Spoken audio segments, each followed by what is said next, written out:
श्री गणेशाय नमः।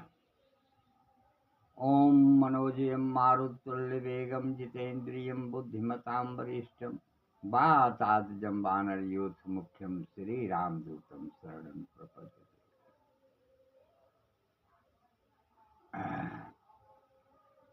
त्वमेव माता च पिता त्वमेव बन्धु च सखा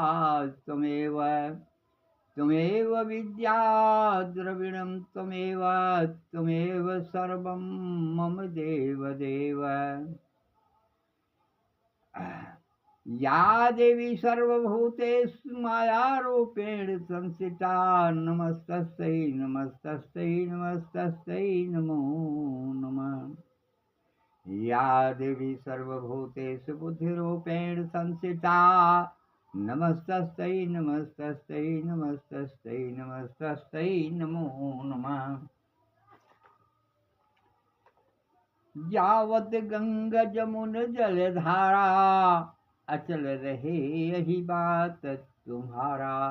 इस तरीके से आशीर्वाद दिया भगवान भोले शंकर के विवाह में।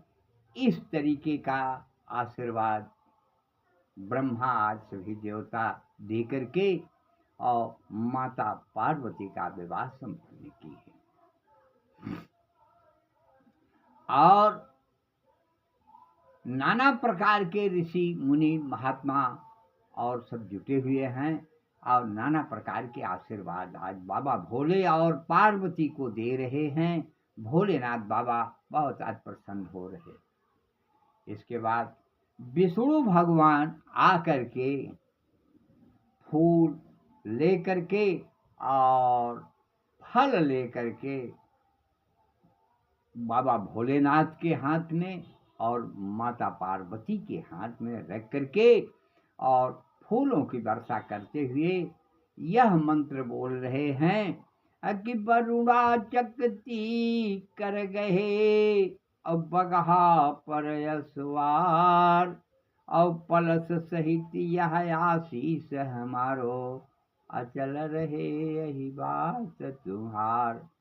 आज यह आशीर्वाद देते हुए भोलेनाथ को मनाते हुए कि आज हम 3 देव और 3 देवियां ये मिल करके आज हम आशीर्वाद दे रहे हैं कि आप लोग जब तक रहें सुखी से रहें, आप लोग का हमेशा कल्याण होता रहे और आपका सुहाग यह जो है अमर रहे। यह अमर का वरदान आज भोलेनाथ को ऐसा दिए।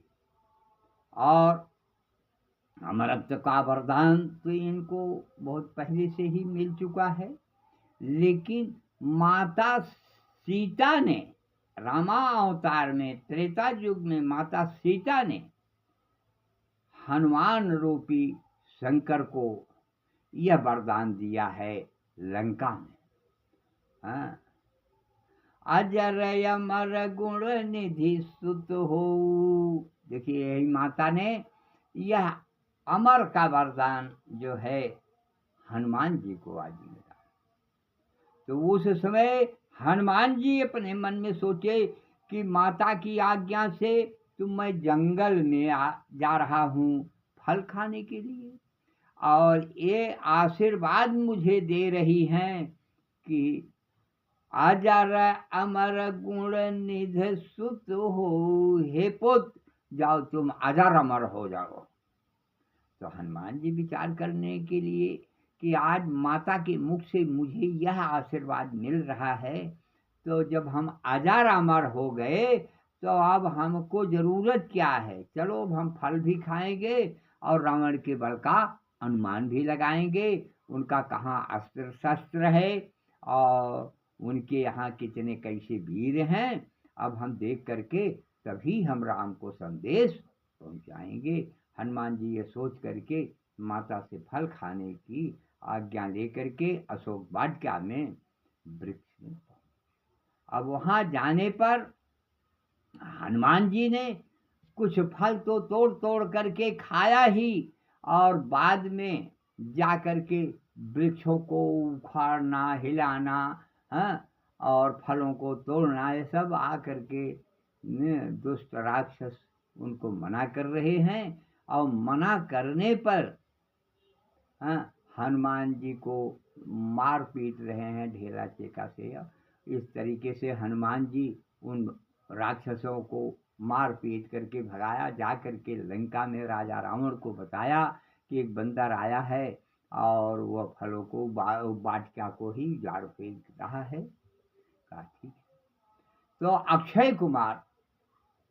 अक्षय कुमार को भेजा रावण कि जाओ देखो कौन सा बंदर है, उसको मार करके भगाओ। अक्षय कुमार अपनी सेना के साथ आया, तो लेकिन आने के बाद वो हनुमान जी से भिड़ा। तो हनुमान जी उसको इस तरीके से मारे कि वहीं वो समाप्त हो गया। हनुमान जी उसको समाप्त किए, उसके कुछ सेना मारी गई। और यहाँ से जा करके संवाददाता रावण को बताए कि अरे प्रभु, वो तो अक्षय कुमार। रावण पूछा बंदर कहाँ है? तो सब बोले कि बंदर तो वहीं है। कहें बंदर वहीं है। सेना कहाँ है? कहें सेना सब पार हो गई। पुत्र कहाँ है? बोला वो वर्द पार हो गया, वो एकदम से गया। इस तरीके से वहाँ रावण को ऐसा कहने से मेघनाथ को भेजा। और मेघनाथ आया तो ब्रह्म फांस लेकर के, ब्रह्मा का वरदान। इस तरीके से ब्रह्म अस्त्र के नाते हनुमान जी बच भी गए। और उनके मन में ये भी था कि हम चल करके रावण को समझाएंगे और जाकर के इनके लंका में कहाँ अस्त्र है, कितने वीर हैं, ये भी हम देख लेंगे।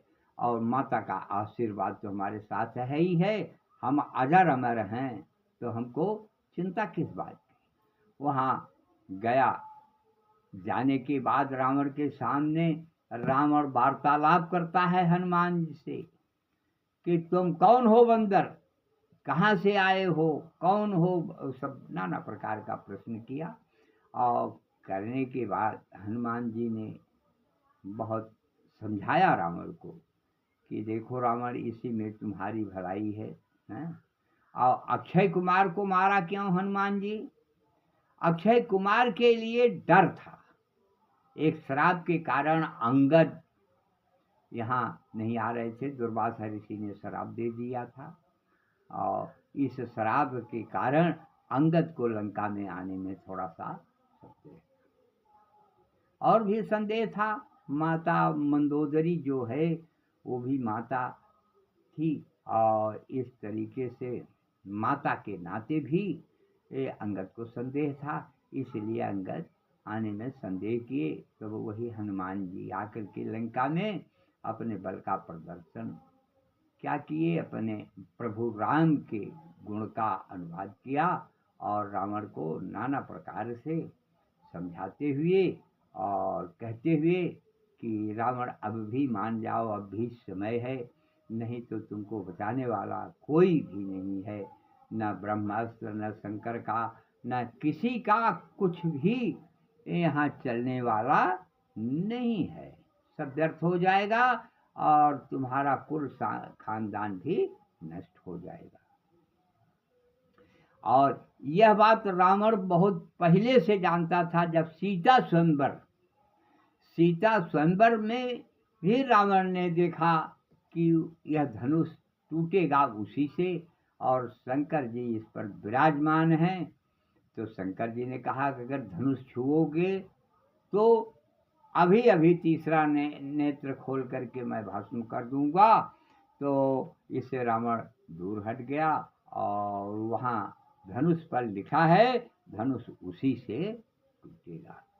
अब यह टूटने के लिए धनुष किससे टूटेगा? अरे पिता मरण 14 बरस वनवास लिखा। मस्तक पर क्या, धनुष पर जो लिखा है वो धनुष उसी से टूटेगा। जो धनुष पर लिखा हुआ उसके मस्तक पर लिखा हुआ है। तो पिता मरण वनवास लिखा, और क्या लिखा, सीता हरण रावण का सर्वनाश लिखा। बोलो सियावर रामचंद्र की जय, बोले हनुमंत लाल की जय, बोले आदि शक्ति जगजननी जगदम्बा की जय, बोलिए हर हर महादेव की जय। कर्पूर गौरम करुणावतारम संसार सारम भुजगेन्द्रहारम, हृदयारविंदे सदा वसंतम भवम भवानी सहितम नमामि। बोलो वृंदावन बिहारी लाल की जय।